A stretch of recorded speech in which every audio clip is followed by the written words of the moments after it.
Amazon хэрхэн болон татамаар л намайг заяадаг Microsoft-ийн ажилтан. Өнөөдөр та бүхэндээ iOS буюу iPhone дээр та бүхний зайлшгүй мэдэх хэрэгтэй tips and trick-ийг хүрэхэд бэлэн болсон байна. Тэгээ та бүхэн манай сувгийг subscribe дараад энэхүү бичлэгийг хэрэгцээтэй хүмүүст нь харамгүй тараагаарай. Ингээд хэлээ дэмрэг орцгоё.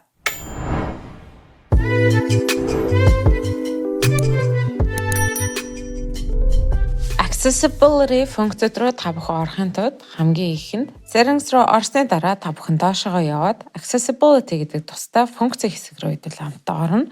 Энэ хэсгээр 3 зүйл яригдах бөгөөд хамгийн ихнийх нь vision буюу харах ба харааны бэрхшээлтэй хүмүүст зориулагдсан. Хоёр дахь нь physical and motor буюу таны яг бие физиологтой холбоотой зүйлүүд дээр л нэлээд амархан байлгах харуул функцүүдийг оруулсан байгаа. Гурав дахь том хэсэг буюу сонсголын хэсэг байгаа. Өнөөдөр та бүхэндээ бид нар хамгийн ихний хэсэг буюу харагдах байдлыг та бүхэнд бол танилцуулна. Энийг хийхээс өмнө та бүхэн баруун гар дээд талаасаа control center-га татаж гаргаж ирээд хэрвээ таны control center дээр энэ бөөрөнхий дотор байгаа хүний дүрстэй энэхүү icon байхгүй бол та бүхэн үнийг нэмээрээ ингэснээрээ та зайшгүй settings руу орж тохиргоо хийх шаардлагагүй байгаа гэдэг та бүхэндээ хэлмээр байна. Энэ зүйлийг та бүхэн суулгахын тулд хүмүүс settings руугаа ороод control center гэдэг руугаа ороод энэ дээрээ нэмэх хүссэн зүйлүүдээ та бүхэн энэчнээсээ ногоон дээр дараад оруулж болно. Тэний харж байгаагаар яг одоо accessible shortcuts бол орцсон байгаа. Хэрвээ энийг хасыг гэвэл та бүхэн remove гэдээ хасна. Гэхдээ энэ маань устдахгүй зөвхөн зүгээр доошогоо орно гэсэн үг байгаа. Буцаагаад энийхээ ногоон дээр дарангуй шууд энэ маань control center руу орох байгаа. Accessibility эхний хэсэг vision-ы voice over гэдэг хэсгийг та бүхэндээ танилцуулъя. Энийг та бүхэн идэвхжүүлснээрээ дэлгэцэн дээр юу байгаа гэдгийг танд шууд уншаад хаана юу болж байгаа гэдгийг бол компьютер танд бол хэлэх байгаа. За энийг хэлүүлээ асая. Voice over on. Settings.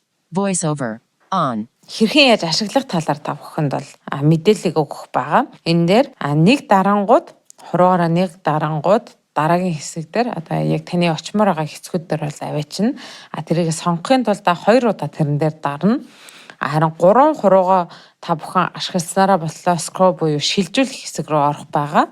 Home tab руу хэрхэн ордгийг та бүхэндээ харуулъя. Нэг гараараа доороосоо дээш нь татангууд ихний vibration таны гаранд мэдрэгдэнэ. Тэрэн дээр дарангууд та өөрийнхөө home page руу орно. За энэ зүйлээгээ ахаад 2 удаа та vibration мэдээд оронгууд өмнө нэгцэн аппликейшн тань дээр харагдана. Энийг та сонгоод 2 удаа дарангууд таны буцаад оруулах байгаа. Control center ч гэсэндээ мөн адилхан баруун гар дээр талаасаа доошоо дарангууд vibration та мэдрэгдэнэ. Эхний vibration дээр тавигдангууд control central өгдөн. За control center гаргаад ирлээ. Энийгээ буцаагаад доороос нэг удаа vibration татаж мэдрээд энийгээ орох байгаа. Мөн 3 хуруу ашигласнараа энэ маань scroll хийн. Энэ бүх зүйлийгээ та хуруугаараа захираа сурчингуудаа done гэдэг дээр дараад 2 удаа дараа гарна. Энэ дээр мөн speaking rate гэдэг дээр хэр удаан хурдан байх уу гэдгийг та бүхэн сонгох боломжтой байгаа. Тэр унтраахаа хүсэх юм бол энэ дээрээ буцаагаад итгэжүүлж дараад 2 дарна. Ингэснээрээ voice over маань унтрах байгаа. 2 дахь хэсэг буюу zoom. Zoom руу та бүхэн ороод итгэжүүлэнгүүд энэ маш томорно. За энэ зүйлээгээ та бүхэн хөдөлгөхийн тулд 3 хуруугаа ашиглаад хаана томруулмаргаа гэдгийг та бүхэн харж болно. Мөн энийгээ 3 хуруугаараа 2 удаа дарангууд буцаагаад жижигхэн хэлбэртэй болоод за доотлын хэсгийг томруулъя гэвэл яг тэр хэсэг дээр 3 хуруугаараа 2 удаа дарангууд энэ маань томорно. Мөн адилхан энийгээ хэр томруулах уу гэдгийг та бүхэн сонгож болох байгаа. Мөн энийгээ та бүхэн унтраахаа хүсэх бол буцаж ороод энийгээ итгэжүүлэхгүй байгаа. 3 дахь хэсэг буюу display text size. Текст маань хэр том байхыг та бүхэн тохируулж болно. Энэ рүү та бүхэн ороод large text гэдэг хэсэг рүүгээ ороод энийгээ итгэжүүлнэ. Эний доод талд байгаа энэхүү зүйлийг та бүхэн дээшлүүлэх тусам юм том болно. Мөн багасгаад зарим хүмүүс маань баг ээжж илүү сайн уншдаг байгаа. Тэгэхээр таны харааны хаяанда та бүхэн тохируулаад нэг сонгорой. On and off labels гэж зүйл байгаа. Манай сувг руу хүмүүс за аль нь итгэцэн итгэхийг гэдгийг мэдх юм бэ гэдэг хэрэгэлцэжсэн. Тэгэхээр та бүхэн энийг итгэжүүлэнгөө та бүхэн дээр хичнээн ногооноор өнгөөр харагдаа та ялгааг нь мэдэхгүй байсан ч гэсэн хэрэг I гэдгийг харах юм бол энэ маань итгэцэн.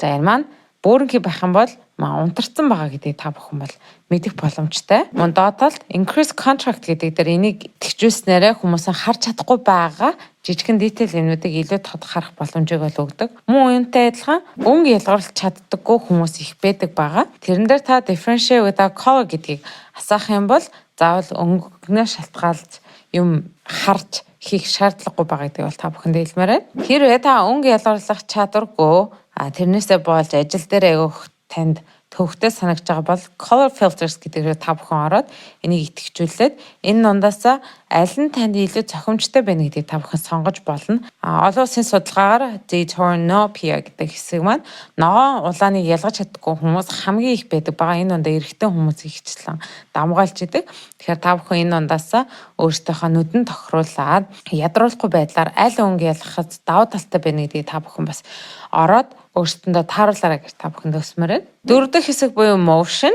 Та бүхнийг уншиж байхад их хөдөлгөөнтэй байх юм бол зарим хүмүүс дотор нь муухаараад тухайн зүйлийг удаан уншиж чадахгүй ч юм уу эсвэл ирсэн зүйлийг бол харахад төвхтэй байдаг байгаа. Тэгэхээр тийм үед ах юм бол та бүхэн reduce motion гэдгийг та бүхэн итгэжүүлж болно. За хамгийн сүүлийн тохиргоо болохоор auto description буюу энэ дээр ороо та итгэжүүлэх юм бол танд шууд автоматар уншиж өгөх боломжийг бол та олгож байгаа. Ингэснээр танд ирсэн текст, за магадгүй имэйл хүртэл байх юм бол энэ зүйлийг уншуулад та өөрөө заавал уцаа харах шаардлагагүй байгаа гэдэг бол хэлмээр байна. Энэ донд та бүхэн хэрэг маш олон settings тохиргоонууд руу ороод хаанаас яаж орсноо хэрэг санахгүй байгаа л дээдлийн цэнхэр хэсгээр та бүхэн удаан дарангууд таны өмнө орж исэн бүх үйлдэлүүд энэ чинь гарч ирдэг. Тэгэхээр хэдүүлээ буцаад accessibility руу явмаар гол энэ дээрээ дараад буцаагаад бидрийг авчина. Өнөөдөр та бүхэндээ хэрхэн iPhone дээр accessibility функцүүдийн хамгийн ихнийх vision буюу харах бөгөөд харааны бэрхшээлтэй хүмүүст утсан дээр хэрхэн яаж тохиргоонууд тааруулдаг талаар та бүхэндээ өнөөдөр хүргэлээ.